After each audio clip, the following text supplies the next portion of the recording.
দুপুরে অথবা বিকালবেলা ভাজা পোড়া খেতে কিন্তু অনেকেই পছন্দ করে। আবার দেখা যায় যে বৃষ্টি হয়, বৃষ্টির দিনেও কিন্তু ভাজা পোড়া হলে মন্দ হয় না। আর দোকানের ভাজা পোড়াগুলোতে দেখা যায় কি স্বাস্থ্যসম্মত হয় না, সেজন্য আমরা বাসায় তৈরি করে ফেলতে পারি বিভিন্ন ধরনের ভাজার আইটেম। তো আজকে আমি আপনাদের জন্য সিঙ্গারা তৈরি করে দেখাবো। আসসালামু আলাইকুম, সবাই কেমন আছেন? আমি ভালো আছি আলহামদুলিল্লাহ। সিঙ্গারা তৈরি করার জন্য আমি নিয়ে নিয়েছি চিকেনের সাথে আমি দিয়ে দিয়েছি রসুন পেস্ট, আদা পেস্ট, এখন দিয়ে দিয়েছি ধনিয়ার গুঁড়ো, এখন দিয়ে দিব জিরার গুঁড়ো, দিয়ে দিচ্ছি অল্প পরিমাণে সয়া সস, দিয়ে দিচ্ছি হলুদের গুঁড়া,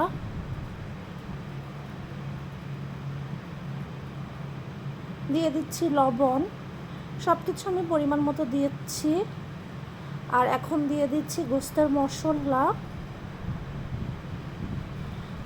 সয়া সস একটু কম মনে হচ্ছিল আমার, তো আমি আবার সয়া সস দিয়েছি। এখন দিয়ে দিব টমেটো সস।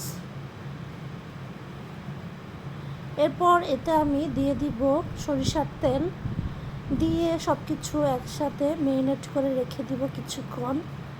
চিকেনটাকে মেরিনেট করে আমি চলে যাব ডো তৈরি করতে।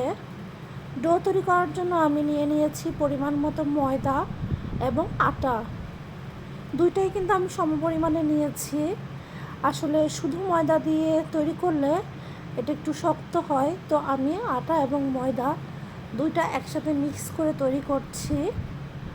আর এই প্রসেসটি তৈরি করার সময় সিঙ্গারার টোটাল প্রসেসিংয়ে আমার মামি আমার সাথে ছিল, আমার ছোটো মামি খুব সুন্দরভাবে দেখেন এটাকে অল্প অল্প সয়াবিন তেল দিয়ে তৈরি করে নিচ্ছে। এতে লবণও দেওয়া হয়েছে এবং কালি জিরাও দেওয়া হয়েছে। সামান্য তেল দিবে, সামান্য মাখাবে, এভাবে চলতে থাকবে যতক্ষণ না এটা খুব সুন্দরভাবে হয়ে যাচ্ছে।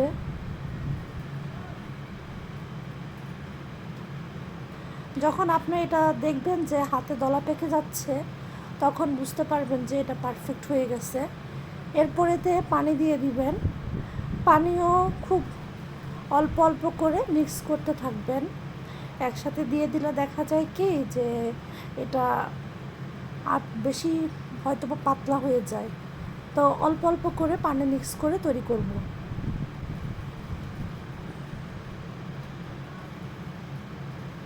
এই যে আমার ডোটা তৈরি হয়ে গিয়েছে।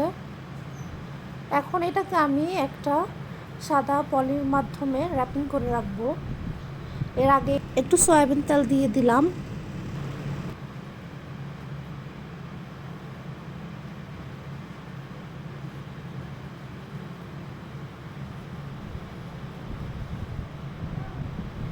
এইভাবে যদি আমরা পলি দিয়ে এটাকে র্যাপিং করে রাখি, ডোটা সফট হয়।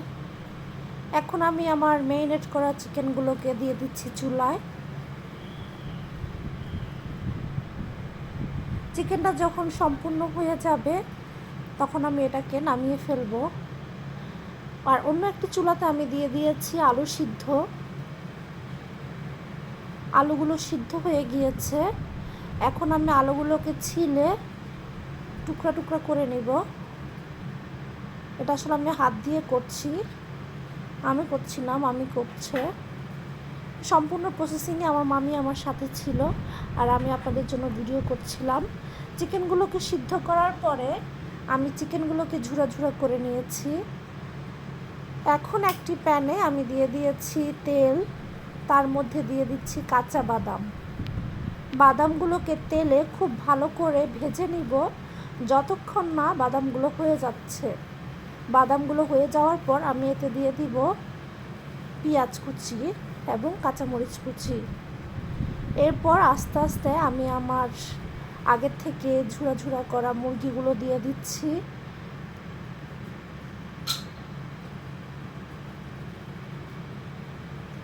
এটাকে খুব ভালোভাবে নেড়ে চেড়ে মিক্স করে যে আলুগুলো আমি ঝুরা করে রেখেছি ওগুলোও দিয়ে দিব।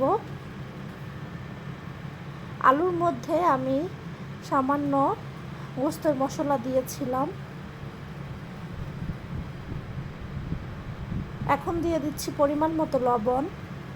আমি কিন্তু গোস্তের মধ্যে অনেক পরিমাণে সয়া সস দিয়েছি, তো লবণটা অবশ্যই বুঝে দিতে হবে। এখন দিয়ে দিচ্ছি ম্যাজিক মশলা। আসলে এই সিঙ্গারার মশলাটা পুরটা তৈরি করার সময় যদি আমরা ম্যাজিক মশলা ব্যবহার করি তাহলে কিন্তু এর টেস্ট দ্বিগুণ হয়ে যায়। খুব ভালো করে এটাকে সব কিছু একসাথে মিক্স করে নিচ্ছি। এখন আমি আরও কাঁচামরিচ দিব এবং পেঁয়াজ দিব। কাঁচামরিচটা আর পেঁয়াজটা সবার শেষে দেওয়ার উদ্দেশ্য হচ্ছে পেঁয়াজটা যাতে খুব ভালোভাবে না হয়। এটা পেঁয়াজটা একটু নরম হলে আমি এটাকে নামিয়ে ফেলবো। এখন চলে যাচ্ছি আমার সেই ডোটা খুলতে। ডোটা খুব সফট হয়ে গিয়েছে।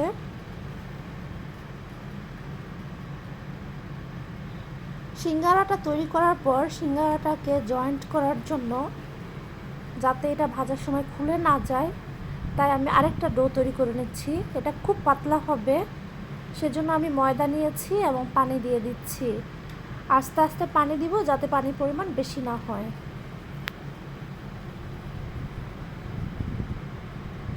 একদম পাতলা করে এটাকে তৈরি করব। এই তো দেখেন খুব সুন্দর হয়েছে। চলে যাচ্ছি রুটি তৈরির প্রসেসিংয়ে। মামি খুব সুন্দরভাবে ডোটাকে কেটে নিচ্ছে। ডোটাকে কিন্তু খুব ভালোভাবে মেখে নিয়েছিল। এখন একটা রুটি তৈরি করছে। সিঙ্গারা তৈরি করার সময় রুটিটা একটু লম্বাটে হয়।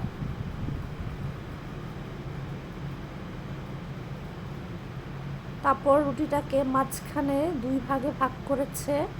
এরপর দেখেন একটা শেপ দিচ্ছে মামানি, সিঙ্গারার শেপ দিচ্ছে।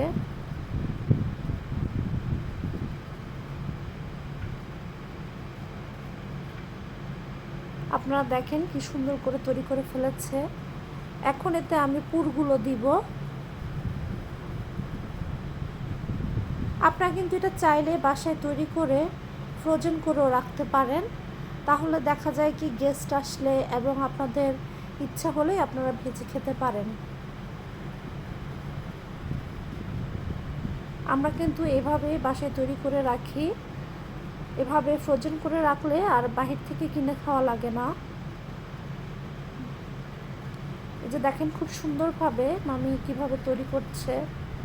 সম্পূর্ণ ভিডিওটি যদি আপনারা দেখেন তাহলে অবশ্যই বুঝতে পারবেন যে কিভাবে সিঙ্গারার শেপটা দেওয়া হয়েছে। এভাবে আমি সবগুলো তৈরি করে ফেলেছি। এখন এটাকে ভাজবো। ভেজে আমি এটাকে আস্তে আস্তে তৈরি করতে হবে, কম আঁচে, যাতে এটা খুব ভালোভাবে হয়ে যায়। বেশি আঁচে ভাজলে এটা পুড়ে যাবে কিন্তু ভিতরে হবে না।